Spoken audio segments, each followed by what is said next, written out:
Welcome to Smashie Reviews. I am Smashie, and today I will be talking about Day of the Dead Bloodline.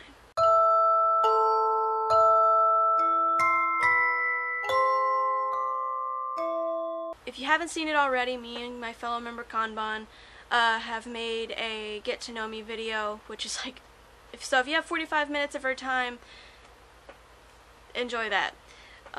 Also, and if you have seen it, from what I've mentioned in it, we have just started location scouting for our thing coming up. Not soon, like soon now, soon later down the road. So all the way down there. With that being said, let's get to what you're really here for. For this movie, I'm going to be going over my checklist, which by now, if you don't know what it is, plot, set, gore, acting, dialogue, and score. Beware of the spoilers. Obviously. It was released January 5th, 2018. It stars Johnathon Schaech. I can't pronounce his last name. Sophie Skelton, Jeff Gum, Marcus Vanco, and Cristina Serafini. It was directed by Hector Hernandez, Vicens. The synopsis for the movie is: a small group of military personnel and some survivalists dwell in an underground bunker as they seek to find a cure in a world overrun by zombies. Yeah. So with that being said, let's get into the checklist. I liked the idea of it. It wasn't a bad idea, but it's pretty much been done in like some way or another in every single like zombie film or TV show you've seen. Like, I think that was like the first season of The Walking Dead. Then you got some other movies. That's my chair, by the way, if you hear squeaking. Moving on. I liked the whole thing with Max, and his, like, antibodies, and, like, the antibodies in his blood to, like, create a cure, like, which, like I said, is pretty much done in almost every single, like, zombie film or TV show. The idea of it, the way I saw it, was, like I said, not bad. One thing I didn't like about the whole plot in general was the love story thrown in, and also Max just being a fucking creep.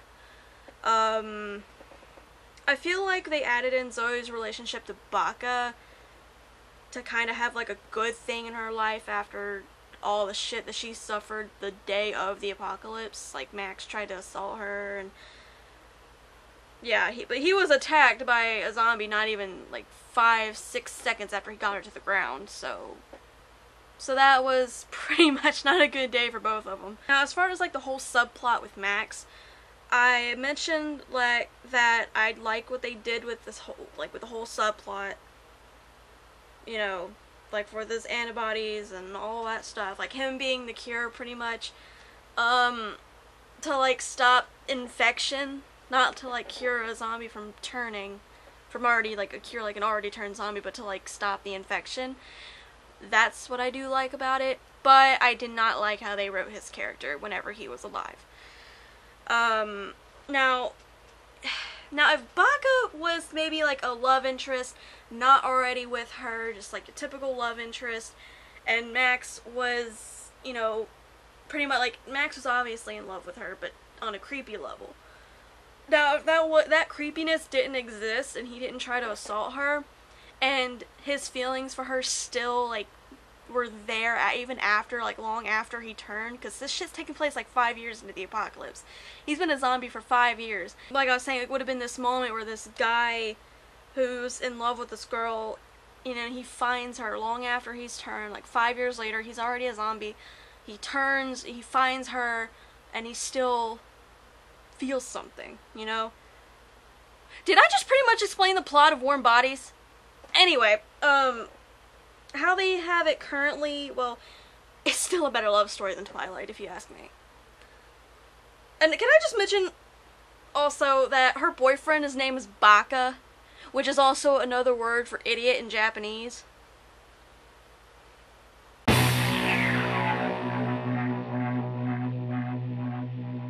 We didn't get much, well, not really much, but it was pretty much a bunker, and, like, some outside shots, like, the university was just a university. It was just, like, a mortician's room, and, like, I guess, like, an office or something. And then the bunker was, it was a bunker. I mean, it wasn't, like, nothing special. So, not really much to say about this. Not really much to say about this. The acting was pretty decent. The guy who plays Max, Johnathon, he, even as a zombie, I think he still played that role really well, like, still as a zombie. Zoe's actor, Sophie, she was decent, too. I mean, they were all pretty much good in their own way. That's all I have to pretty much say about that.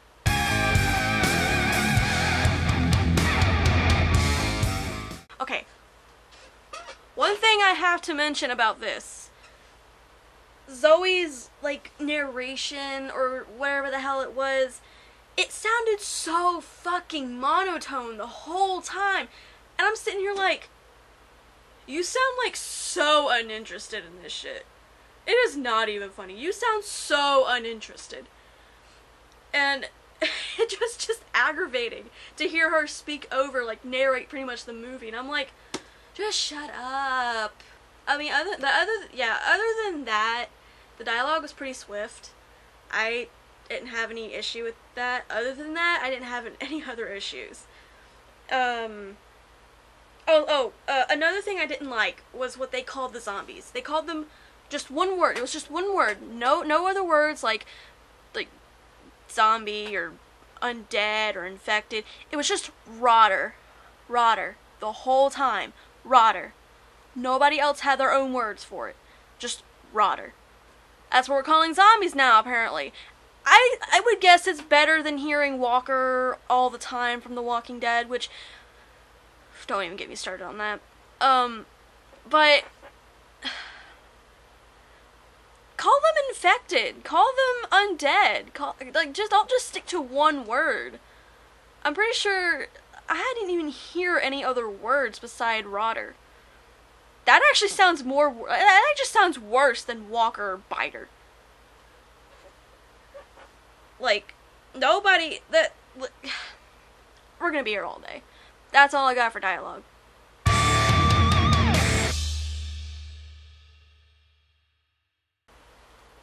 It's a zombie film. I mean, of course there's gonna be blood, guts, and God knows what else. It was little to good, like, minimum to little.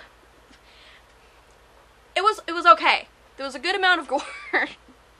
I was pleased. I was very pleased.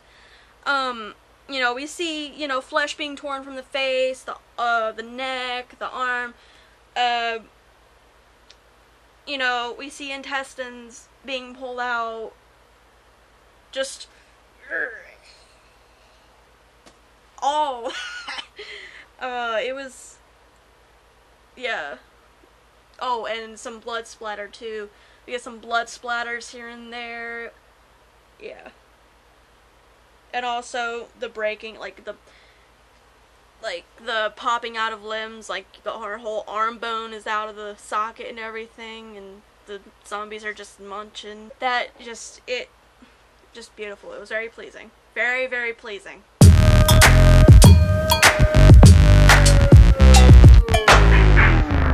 It was composed by Frederick Weidman? Weidman. For once in my whole fucking life, I have nothing to say about this. I have nothing to say about this. Like, it wasn't, it was just your typical, like, ambient / horror-esque type shit you'd hear in movies. I mean, it was still good, but that's it, really. That's honestly just all I can say. I couldn't find an actual, like, because with me, with the score, I have to listen to it separately after I've watched the movie to, like, hear it better. Because, you know, you have all the actions and all the other noise and stuff, like, over it, and you can't really hear it. So, and I couldn't really find, the only thing I could find was the end credits score, the end credits song, but that was like an actual song. Until, like, I don't watch the credits, honestly. I don't watch the credits. I don't watch the credits. Alright. But yeah, it was still good. I imagine it was, from what I heard in the movie, it was good, but that's all I pretty much have to say about it.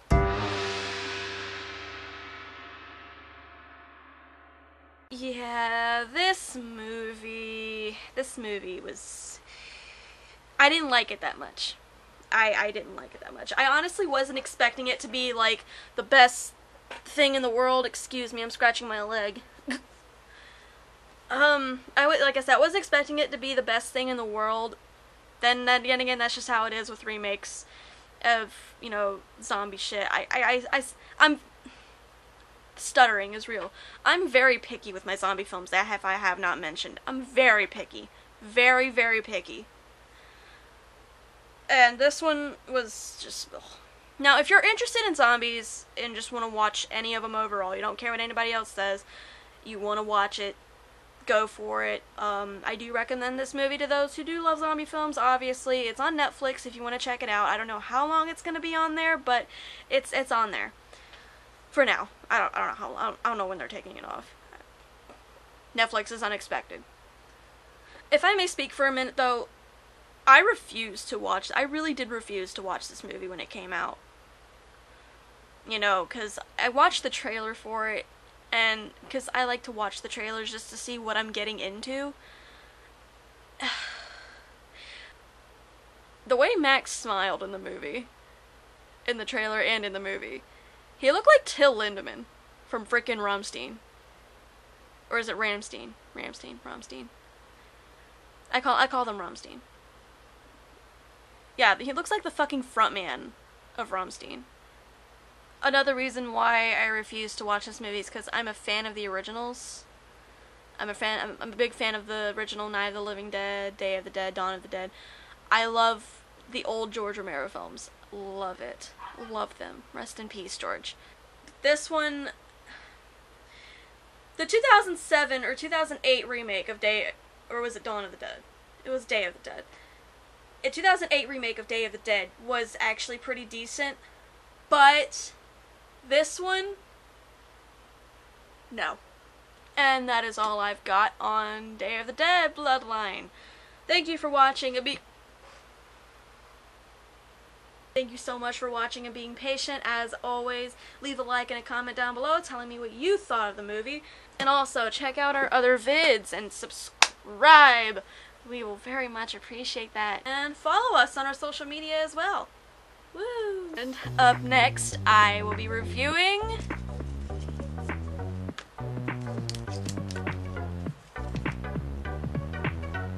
The Faculty. That being said, I'm Smashie. I'll see y'all soon.